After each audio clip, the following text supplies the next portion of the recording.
Slick back. No, slick back. That's what I said. Slick back. No, nigga, I'm a pimp named Slick back. Pimp named Slick back. Pimp named Slick back. Nigga, are you deaf? I'm a pimp named Slick. Assalamualaikum warahmatullahi wabarakatuh. Halo anak-anak semuanya, apa kabar hari ini? Oke, semuanya sehat ya. Nah, hari ini siapa yang gak masuk? Coba temannya dicek. Oke, semuanya masuk ya. Nah, sebelum kita mulai pada pelajaran pagi hari ini, kita berdoa bersama-sama terlebih dahulu ya. Bismillahirrahmanirrahim. Rabbi zidni ilma warzuqni fahma. Amin ya rabbal alamin. Siapa yang ingat minggu lalu kita belajar tentang apa? Minggu lalu kita belajar tentang ekosistem. Nah, untuk hari ini kita akan belajar mengenai rantai makanan. Siapa yang udah tahu apa itu rantai makanan? Nah, rantai makanan atau biasa disebut dengan jaringan makanan adalah suatu ekosistem makhluk hidup yang perpindahan energi makanan dari sumber daya tumbuhan. Rantai makanan itu terdiri dari 3. Yang pertama ada produsen. Produsen itu organisme yang dapat menghasilkan makanan sendiri.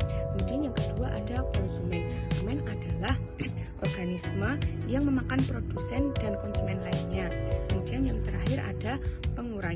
Pengurai adalah organisme yang menguraikan sisa-sisa organisme untuk mendapatkan makanan.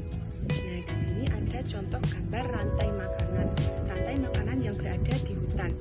Yang pertama ada gambar rumput, ada kelinci, yang ketiga ada serigala, dan ada harimau, kemudian ada jamur.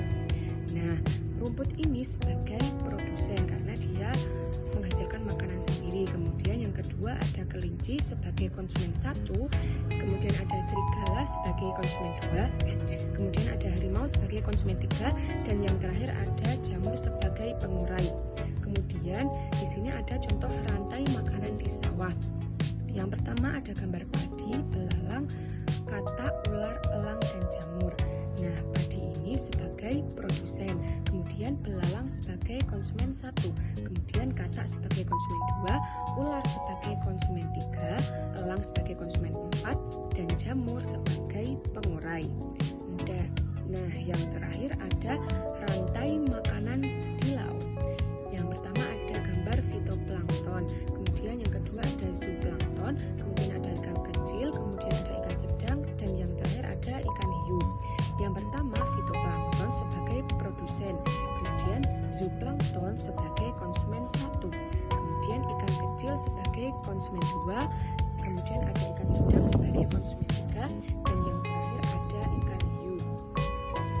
Oke, sampai sini siapa yang mau bertanya? Oke, udah paham semuanya ya. Nah, sebelum ibu tutup, besok minggu depan kita akan belajar tentang perubahan cuaca. Oke, dipersiapkan materinya, dibaca-baca terlebih dahulu. Nah, pelajaran tentang rantai makanan pada pagi hari ini cukup sampai sini saja ya. Besok lagi, kurang lebihnya mohon maaf dari ibu. Wassalamualaikum warahmatullahi wabarakatuh.